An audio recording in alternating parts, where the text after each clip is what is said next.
For all the latest community news and events. 103.2 Preston FM. Your community, your radio. Now, as I was saying earlier, mental health problems are common, but nearly 9 out of 10 people who experience them say they face stigma and discrimination as a result. This can be even worse than the symptoms themselves, and Time to Change is England's biggest programme to challenge mental health stigma and discrimination. And in the studio to talk more about the campaign and about the work that is undertaken across the country is a volunteer coordinator, Amy Rose. So Amy, a very good afternoon to you. Hi, good afternoon. Lovely to meet you. You too. Let's start with the question. I mean, we're in 2014 and here we are still discussing stigma and discrimination around people who have mental health issues, and yet 1 in 4 of us at some point in our life are said to suffer from some kind of mental health issue. Yeah. Why do we still have, do you think, such stigma and discrimination in 2014 with all the education, all the media output these days in regard to people with mental health issues? I think a lot of the time, I mean, I've had my own experiences of stigma, and, you know, unlike like a physical illness, you can't see it. And some people think if you can't see it, then it doesn't exist or it's not there. I thought there's a lot of prejudice, ignorance and fear surrounding mental health issues. And this is why Time to Change was formed. It was actually formed in 2007, so we've been around for a good 7 years. But a lot of people still don't know about the campaign. But it is desperately needed because, you know, I think stigma can be life-threatening really because I think people have there's a lot of shame and secrecy with people who have mental health issues and they don't want to talk about it. And that can make people reluctant to seek help. So that's, you know, I think it's really important that we start, you know, one of our mottos is it's time to talk, time to change, time to talk. So it's time to start talking more openly about mental health issues, and you know, the more conversations we have, the more we talk about it, the less taboo it becomes, the less people are frightened of it. You know, we're all about, you know, giving people better knowledge, changing, you know, making positive attitudes and behaviour towards people with mental health issues. And as we say, at some point in their life, 1 in 4 people will experience some form, and it doesn't have to be the most severe form of mental health. When we talk about stigma, what forms does stigma take when it comes to people suffering from mental health issues? I think stigma can take, you know, people can be affected by it in all areas of life. So in family and friends, the workplace, you know, relationships, dating, health services, as you know, many different, all areas of life could be affected by stigma. And there's a lot of myths out there with mental health problems, like, you know, like just for example, you know, some people might think mental health problems are rare, and you know that they're not rare because, like I say, the statistic is 1 in 4, which means that, you know, mental health problems are very common, and it's not just certain types of people that are affected by it. It could be virtually anybody, you know, from any walk of life, really. But there's a lot of stigma. There's a lot of, like I say, a lot of prejudice, and people have these old-fashioned views on things, and that's why, you know, we need to kind of bust those myths and start changing, you know, how people think about mental health issues, really. What about your own experience and your own story when it comes to the stigma and the discrimination that you encountered? Well, I mean, you know, I've had mental health issues like depression, anxiety, post-traumatic stress disorder, and the stigma I've experienced mainly, I've experienced it when I was at uni a few years ago. I thought when I'd you know, when I go to uni, because it's a more, you know, your world's starting to open up. It's a broader world. I thought that there wouldn't be, people would be more accepting, but, you know, sadly, it wasn't really the case. A lot of friends that I had at uni started, because back then, you know, people could tell that I wasn't well because I didn't look well. And some people started, you know, spreading nasty gossip and rumours and saying I was mad and nutcase, things like that. Which is upsetting, and you know, you do feel disappointed when you think somebody's your friend and then they do that. So, you know, bit of a betrayal really, and it's just a shame that people still have those kind of attitudes. And it did, you know, I think as well, for not just me but for everybody who experiences it, it does make you feel lonely. And you feel like there's nobody out there who will support you, and you're totally alone. And that can be, you know, really difficult to deal with on top of the problems you're experiencing, really.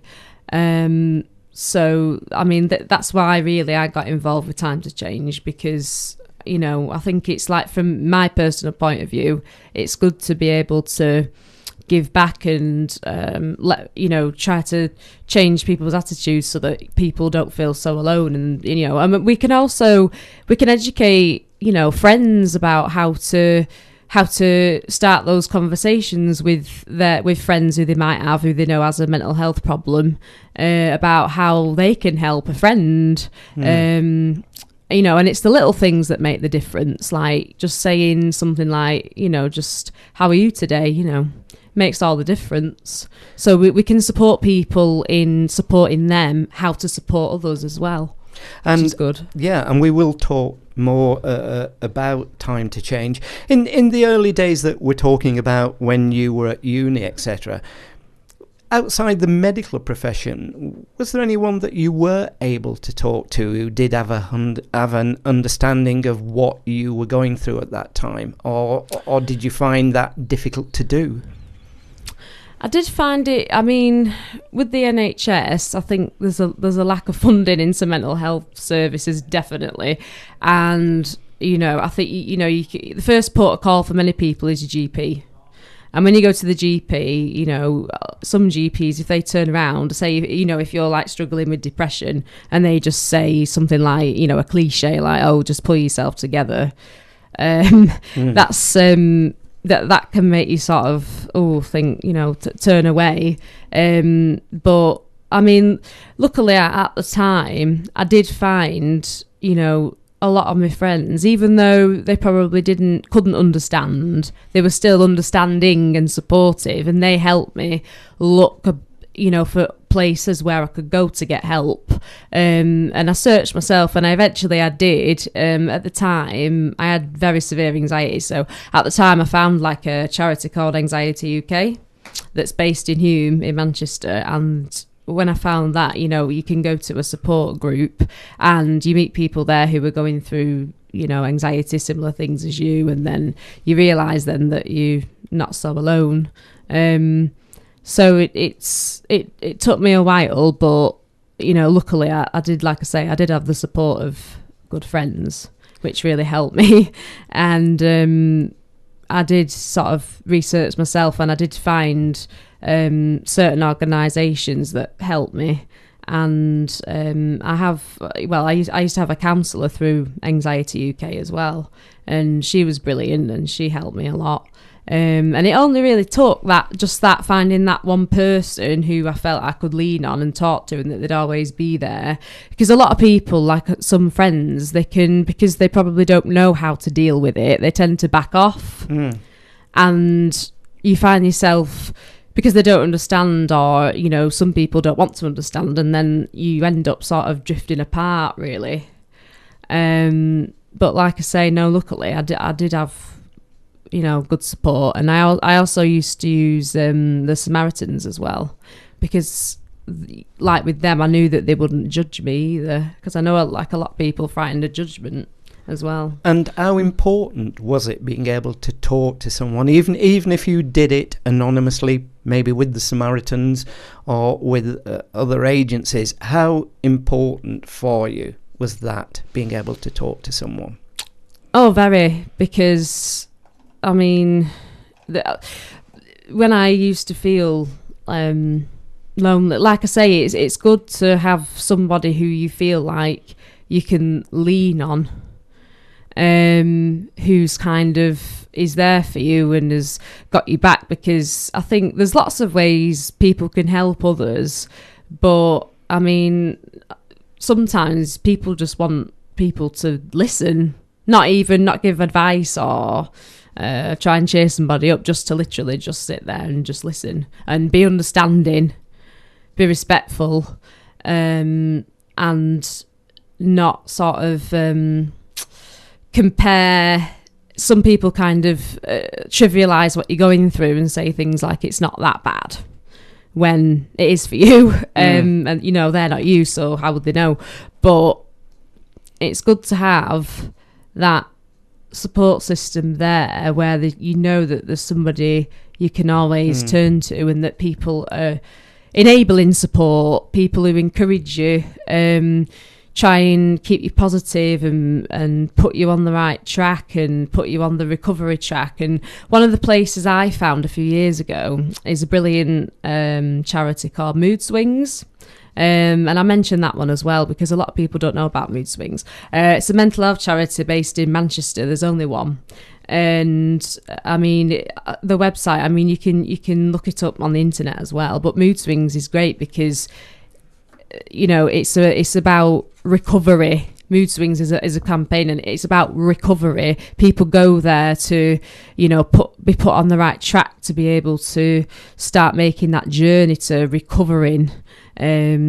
You know, and people can and do recover from mental health problems as well. So, because a lot of people don't think that, do they? A lot of people don't think that you ever do recover from mental health issues. No, but you do. And I'm, you know, like, I mean, me personally, when I used to be really ill, you know, back then I thought, oh, I'm never going to get better and that's it now. It's going to be for the rest of my life. But with the right help and with the right support, and, you know, you can get yourself on the right track, and eventually, you know, it is hard work and you do have relapses and setbacks, but eventually, with the right help, you can get better and you can go on to just live, you know, happy life, really. And one of the ways that you've done that is by being involved with Time to Change. Yeah. Tell us, how did you get involved with Time to Change, and tell us a little about the organisation. Well, I've heard about Time to Change through a few years. I think it was 2011. I heard of them through. They have certain adverts that used to be on TV. You can look them up on YouTube, actually, the adverts. But as soon as I heard about it, I thought, oh, that's brilliant, because there's a campaign that's about challenging the stigma and discrimination. I thought it was so important. And I went on the website, which is timetochange.org.uk. And on there, I signed up to be a Time to Change champion, which anybody can do if you go on the website. You sign up to be a champion. You can go on, there's a pledge wall on there where you can pledge to, you know, do your bit to help end stigma and discrimination. And from there, I mean, all the information's on the website, but I mean, you can start a blog, your own personal blog on the website. It shows you about the different things you can get involved in. I personally do a lot for the LGBT sector of the campaign. We do talk days where we pop up at events, like we're popping up at Preston Pride, which is 27th of September, and we go to these events and we go out into the general public and start these conversations with the general public and talk about the campaign, and people can find out about it, get people talking about stigma. So that's really good. And I also do, I do a few other things, like I do something called health check workshops, whereby there is a lot of stigma discrimination in the workplace. That's another area, and basically that, you know, a workplace, a company can register for this health check workshop, and Time to Change, we go in, we do a workshop with the employees of the company, and we talk about how employers can help employees, you know, in terms of supporting employees who have mental health issues, about discrimination in the workplace, how we can tackle that, and that's brilliant. So I get involved with that. I mean, also you can start to do your own projects with Time to Change. Like personally, one thing that I'm going to do, I'm going to make a presentation about Time to Change and mental health stigma discrimination, and I'm going to take that around to universities and give a lecture to, you know, people, you know, with the uni, because, you know, it's an idea I come up with because, like I say, a lot of my experiences was at uni. So, you know, the coordinators are going to help me take that forward. So there's loads of ways you can get involved. You can also download materials off the website, postcards, leaflets, send an e-card to somebody asking them how they are. So there's a lot of things that you can get involved in, and it's very, very rewarding. And you must, through all the people that you meet and within the LGBT community and other communities, you must experience or come across lots of myths that people have. Yeah. Is there one that is the most common myth that people seem to have? I think we kind of mentioned two already about mental health problems being rare. They're not. And, you know, the other one being about the fact that people with mental health problems, some people think we can't recover when we can. Some other common myths are things like, you know, like people with depression, because I suffer with depression. People with depression are weak, or they just need to you know, stop being silly and just get on with things, and they've got no willpower, things like that. Totally wrong. Yes. There's a lot of myths, like, you know, people think that children don't experience mental health problems when, you know, the statistics are that 1 in 10 children experience mental health problems. So is education the big key here to, you know, getting to rid us of some of these stigmas and discriminations? Oh yeah, education and giving people better knowledge about mental health issues. Like I say, busting those myths and the stereotypes, and people can put a label on you, and some people don't see you for you, they just see you as the illness and they put a label.